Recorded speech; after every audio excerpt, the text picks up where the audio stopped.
नमस्कार, ये आकाशवाणी पटना है। अब आप राकेश कुमार सिंह से प्रादेशिक समाचार सुनिए। पहले मुख्य समाचार। चक्रवाती तूफान दाना के टकराने के कारण ओडिशा और पश्चिम बंगाल के कई हिस्सों में तेज बारिश जारी। बिहार में भी तूफान का हल्का प्रभाव है। विधानसभा उपचुनाव के लिए चारों सीटों पर नामांकन का कार्य संपन्न। 28 अक्टूबर को होगी नामांकन पत्रों की जांच। सूचना प्रसारण मंत्रालय के संयुक्त सचिव संजीव शंकर ने कहा, प्रसार भारती जल्द अपना OTT प्लेटफॉर्म शुरू करेगा। और बिहार और कर्नाटक के बीच रणजी क्रिकेट मैच का मुकाबला कल से पटना के मोइनुल हक स्टेडियम में खेला जाएगा। अब समाचार विस्तार से। भीषण चक्रवाती तूफान दाना के ओडिशा के तट से टकराने के बाद अब तक किसी बड़े नुकसान की खबर नहीं है। ओडिशा और पश्चिम बंगाल में स्थिति अभी सामान्य बनी हुई है। इधर बिहार में इस चक्रवाती तूफान के प्रभाव से कई हिस्सों में हल्की से मध्यम बारिश दर्ज की गई है। आकाशवाणी से बातचीत में विभाग के महानिदेशक डॉक्टर मृत्युंजय महापात्र ने कहा है कि चक्रवाती तूफान कल मध्य रात्रि को इस क्षेत्र को पार कर गया। सीवियर साइक्लोनिक स्टॉर्म दाना 24 तारीख मध्यरात्र से 25 तारीख सुबह तक ओडिशा और पश्चिम बंग के तटीय इलाका को हिट किया है। इसके प्रभाव में heavy to very heavy rainfall coastal area में वेस्ट बंगाल और ओडिशा में रिकॉर्ड किया गया है। लैंडफॉल के बाद ये वीक होते हुए कोस्टल ओडिशा में भद्रक से उत्तर पूर्व दिशा में 40 किलोमीटर दूरी में केंद्रीभूत है। ये धीरे धीरे अभी पश्चिम की दिशा में गति करने का पूर्वानुमान किया जा रहा है। मौसम विभाग ने कहा कि चक्रवाती तूफान दाना के प्रभाव से कल बिहार में बारिश के आसार हैं। विभाग के मौसम वैज्ञानिक ने 27 अक्टूबर तक राज्य के अधिकांश हिस्सों में गरज के साथ बारिश की संभावना जताई है। इस दौरान कहीं कहीं वज्रपात की भी आशंका है। राज्य के पूर्वी एवं दक्षिण मध्य भागों के कुछ जगहों पर हल्की से मध्यम वर्षा एवं शेष भाग के 1-2 भागों पर वर्षा का पूर्वानुमान है। आज शाम तक आते आते सिस्टम का प्रभाव बहुत कमजोर हो जाएगा। 26 अक्टूबर को राज्य के अधिकांश भाग बादलों से आच्छादित रहेगा। हवा की गति में कमी और 1-2 जगहों पर हल्की वर्षा हो सकती है। राज्य के 4 विधानसभा क्षेत्रों तरारी, बेलागंज, इमामगंज और रामगढ़ उपचुनाव के लिए नामांकन पत्र भरने का कार्य आज संपन्न हो गया। नामांकन पत्रों की जांच 28 अक्टूबर को होगी, जबकि प्रत्याशी 30 अक्टूबर तक अपना नाम वापस ले सकते हैं। मतदान 13 नवंबर को होगा। हमारे संवाददाता ने बताया है कि बेलागंज विधानसभा सीट से 7 प्रत्याशियों ने नामांकन पत्र दाखिल किया है। सूचना और प्रसारण मंत्रालय के संयुक्त सचिव संजीव शंकर ने आज कहा कि दूरदर्शन और आकाशवाणी जल्द अपना OTT प्लेटफॉर्म लॉन्च करेगा। इसकी तैयारियां पूरी कर ली गई हैं। उन्होंने आकाशवाणी समाचार से बातचीत में कहा कि दोनों लोक सेवा प्रसारकों के पास कंटेंट का बड़ा भंडार है। प्रसार भारती अपना एक OTT प्लेटफॉर्म लॉन्च करने जा रहा है। इसकी तैयारियां लगभग पूरी हो चुकी हैं और इसका एक उद्घाटन भी या लॉन्च जब भी सही समय होगा उस पर लॉन्च किया जाएगा। बहुत सारे आर्काइवल मटेरियल हैं जो कि क्यूरेट करके, अप्रोप्रिएटली क्यूरेट करके प्रसार भारती, दूरदर्शन, आकाशवाणी इनको OTT प्लेटफॉर्म पर जरूर लाएंगी और उनको लोगों से जोड़कर और उसका लाभ सभी देशवासियों को मिलने की उम्मीद है, पूरी उम्मीद है और हमें पूरी उम्मीद है कि ये काफी पॉपुलर है। इससे पहले श्री शंकर ने स्वच्छता अभियान 4.0 की प्रगति को लेकर मंत्रालय की विभिन्न मीडिया इकाइयों के साथ समीक्षा बैठक की। उन्होंने कहा कि स्वच्छता अभियान से सरकारी विभागों को काफी लाभ हुआ है। पहले हमारे रंग रोगन वगैरह काफी समय पे होते थे, वो सब अब होने लगे हैं। जो बिल्डिंग्स में कहीं कहीं सीपेजेस वगैरह देखे जाते थे वो सब लगभग गायब हो चुके हैं और जो बिल्डिंग्स के अंदर भी साफ सफाई हो गया है और कर्मचारी भी ऑफिस में उनका मनोबल बढ़ा है क्योंकि साफ सफाई वातावरण में सभी रहना चाहते हैं और काम करना चाहते हैं, तो इसका काफी असर है और आगे भी रहेगा। मुख्यमंत्री नीतीश कुमार आज विश्व शांति स्तूप राजगीर के 55वें स्थापना दिवस समारोह में शामिल हुए। श्री कुमार ने इस अवसर पर बौद्ध भिक्षुओं के अलावा विभिन्न धर्मों के अनुयायियों को संबोधित भी किया। मुख्यमंत्री ने शांति स्तूप के निकट बने एकीकृत भवन का भी उद्घाटन किया। न्यायमूर्ति संजीव खन्ना भारत के अगले प्रधान न्यायाधीश होंगे। विधि मंत्री अर्जुन राम मेघवाल ने एक सोशल मीडिया पोस्ट में कहा कि राष्ट्रपति द्रौपदी मुर्मू ने निवर्तमान प्रधान न्यायाधीश डीवाई चंद्रचूड़ से परामर्श के बाद न्यायमूर्ति खन्ना को भारत का प्रधान न्यायाधीश नियुक्त किया है। वे 11 नवंबर को अपना पदभार ग्रहण करेंगे। न्यायमूर्ति खन्ना देश के 51वें प्रधान न्यायाधीश होंगे। प्रधान न्यायाधीश डॉक्टर डीवाई चंद्रचूड़ ने आकाशवाणी से जुड़ी अपनी स्मृतियों को यादगार पल बताया है। आकाशवाणी समाचार के साथ विशेष बातचीत में प्रधान न्यायाधीश ने कहा कि ये स्मृतियां अब भी ताजा हैं। The famous voice was that of Devkinandan Pandey.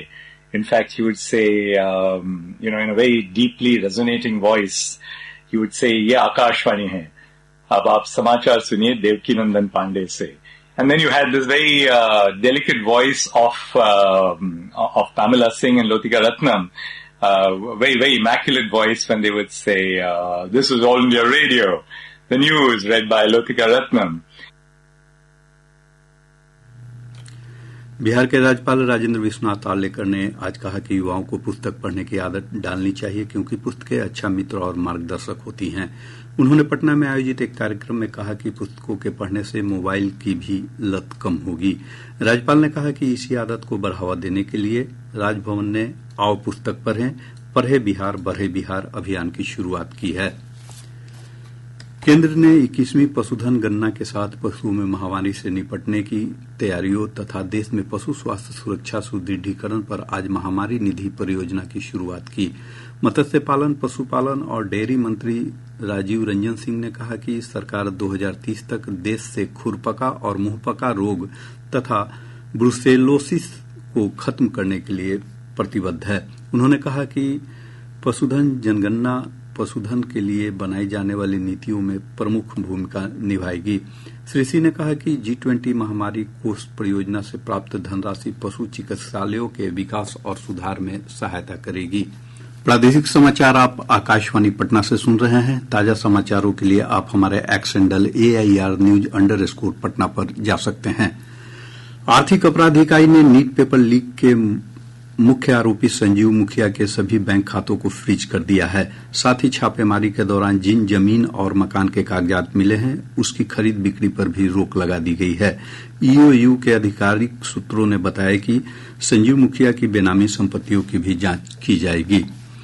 शिक्षा विभाग के अपर मुख्य सचिव डॉक्टर S सिद्धार्थ ने कहा है कि शिक्षकों की सुरक्षा सुनिश्चित करना सरकार की प्रतिबद्धता है। उन्होंने जमुई में आज पत्रकारों से बातचीत करते हुए कहा कि जमुई में शिक्षक के साथ मारपीट की घटना निंदनीय है। दोषियों के खिलाफ कड़ी से कड़ी कार्रवाई की जाएगी। शिक्षकों से मारपीट जरूर हुई है और इस पर कड़ी से कड़ी कार्रवाई करने के लिए हम लोगों ने आरक्षी अधीक्षक को बोला है और इस संबंध में अरेस्टिंग भी हुई है। और जो मुख्य आरोपी जो फरार है आजकल वो झारखंड में घूम रहा है, तो उसको भी अरेस्ट करने के लिए अलग से टीम बनाकर आरक्षी अधीक्षक कार्य कर रहे हैं। और हम लोगों ने ये कहा है कि जो भी शिक्षक को हाथ भी लगाएगा या तंग करेगा उस पर कड़ी से कड़ी कार्रवाई हो और इस संबंध में कड़ी से कड़ी कार्रवाई आरक्षी अधीक्षक को करने को कहा गया है। पटना जिले में छठ घाट की तैयारियां जोर शोर से चल रही हैं। पटना के जिलाधिकारी डॉक्टर चंद्रशेखर सिंह ने कहा है कि फिलहाल करीब 8 घाट खतरनाक हैं, लेकिन पानी घटने के साथ ही इसमें सुधार होने की संभावना है। जो शहरी क्षेत्र के 109 घाट हैं उसमें से लगभग 75 घाटों का हम लोगों ने निरीक्षण किया है और स्थिति ठीक है, पहले से बेहतर हुई है जो पिछली बार निरीक्षण हुआ था। छठ के दिन तक जो अभी का वाटर लेवल है, जलस्तर है, लगभग 1 मीटर और कम होगा। उसको ध्यान में रखते हुए हम लोग तैयारी कर रहे हैं। अभी मुख्य रूप से संपर्क पथ की तैयारी का काम चल रहा है सभी घाटों के, और घाटों पर जो जगह उपलब्ध है उसका काम चल रहा है। और पानी जैसे ही कम होगा, जो घाट और निकलेगा तो उस पर भी हम लोग तैयारी की है, काम करेंगे और उसी के अनुसार फिर बैरिकेडिंग भी हम लोग करेंगे। खतरनाक घाट में लगभग 8 हैं जो कि खतरनाक और अनुपयुक्त हैं। जैसे अभी आज हम लोगों ने जो देखा है उसमें LCT घाट, पहलवान घाट, बांस घाट, ये सब जो है खतरनाक की श्रेणी में है, यहाँ कटाव हो रहा है। प्रधानमंत्री नरेंद्र मोदी 27 अक्टूबर रविवार को आकाशवाणी पर मन की बात कार्यक्रम में देश विदेश के लोगों के साथ अपने विचार साझा करेंगे। यह मासिक रेडियो कार्यक्रम की 115वीं कड़ी होगी। श्रोता अपने सुझाव टोल फ्री नंबर 1800117800 पर भेज सकते हैं। माईगॉव नमो ऐप पर भी सुझाव भेजे जा सकते हैं। सुझाव भेजने का आज अंतिम दिन है। कार्यक्रम का प्रसारण आकाशवाणी और दूरदर्शन के सभी नेटवर्क पर होगा। कार्यक्रम आकाशवाणी समाचार की वेबसाइट और न्यूज ऑन AIR ऐप पर भी उपलब्ध रहेगा। आकाशवाणी और दूरदर्शन समाचार के साथ ही प्रधानमंत्री कार्यालय तथा सूचना और प्रसारण मंत्रालय के YouTube चैनलों पर भी इसका सीधा प्रसारण किया जाएगा। पशु और मत्स्य संसाधन विभाग के सचिव एन विजयलक्ष्मी ने कहा है कि जिलों में पशुओं के लिए चिकित्सालयों की सुविधा सुनिश्चित की जाएगी और इसका लाभ पशुपालकों को मिलेगा। उन्होंने नवादा में कहा कि जमीन उपलब्ध होने पर अस्पताल बनाने की कार्रवाई की जा रही है। हम लोग प्रथम वर्गीय पशु चिकित्सालय बनाते हैं, तो बहुत सारे पशु चिकित्सालय ऐसे प्रत्येक जिले में हैं। तो उसके लिए जमीन का एक मुद्दा था कि जमीन नहीं मिल पा रहा था नया बनाने के लिए। तो मैं डीएम साहब को आभार भी व्यक्त करना चाहूंगी कि उन्होंने बहुत त्वरित कार्रवाई करते हुए 6 जगहों पे, नवादा में 1, रजौली में, पकड़ीबराव में 2, सिरदला में 1, रोह में 1, कुल 6 जगहों पे प्रथम वर्गीय पशु चिकित्सालय बनाने के लिए जमीन उपलब्ध करा दिया है। तो बहुत जल्दी उसको हम लोग काम इसमें शुरू करवा देंगे। बिहार और कर्नाटक के बीच रणजी क्रिकेट मैच का मुकाबला कल से पटना के मोइनुल हक स्टेडियम में खेला जाएगा। इसके लिए सभी तैयारियां पूरी कर ली गई है। बिहार क्रिकेट एसोसिएशन से प्राप्त जानकारी के अनुसार कर्नाटक की टीम पटना पहुंच गई है। कल सुबह 8:30 बजे इसकी शुरुआत होगी। बिहार प्रशासनिक सुधार मिशन की सितंबर महीने की रैंकिंग में बक्सर जिला बिहार लोक सेवाओं का अधिकार अधिनियम लागू करने के मामले में पहले स्थान पर रहा है। वहीं सुपौल जिले को बिहार लोक शिकायत निवारण अधिकार अधिनियम लागू करने में पहला स्थान मिला है। बिहार राज्य निवेश प्रोत्साहन परिषद ने 2 करोड़ रुपए तक पूंजी निवेश के पहले चरण के तहत 15 प्रस्तावों को स्वीकृति प्रदान की है। उद्योग विभाग की सचिव वंदना प्रेयसी की अध्यक्षता में परिषद की बैठक में 71 इकाइयों के लिए 1 करोड़ 93 लाख रुपए की वित्तीय स्वीकृति भी प्रदान की गई। शिक्षा विभाग के अपर मुख्य सचिव डॉक्टर एस सिद्धार्थ ने आज सिमुलतला आवासीय विद्यालय का निरीक्षण किया। उन्होंने गुणवत्ता को लेकर विद्यालय प्रशासन को विभिन्न निर्देश दिए। मधुबनी के लदनिया थाना अंतर्गत भगवतीपुर गांव से गुप्त सूचना के आधार पर छापेमारी कर एक व्यक्ति को उसके घर से करीब 35 किलोग्राम गांजा के साथ गिरफ्तार किया गया है। और अब अंत में मुख्य समाचार एक बार फिर। चक्रवाती तूफान दाना के टकराने के कारण ओडिशा और पश्चिम बंगाल के कई हिस्सों में तेज बारिश जारी। बिहार में भी तूफान का हल्का प्रभाव है। विधानसभा उपचुनाव के लिए 4 सीटों पर नामांकन का कार्य संपन्न। 28 अक्टूबर को होगी नामांकन पत्रों की जांच। सूचना प्रसारण मंत्रालय के संयुक्त सचिव संजीव शंकर ने कहा, प्रसार भारती जल्द अपना OTT प्लेटफॉर्म शुरू करेगा। और बिहार और कर्नाटक के बीच रणजी क्रिकेट मैच का मुकाबला कल से पटना के मोइनुल हक स्टेडियम में खेला जाएगा। इसके साथ ही आकाशवाणी पटना से प्रसारित प्रादेशिक समाचार का ये अंक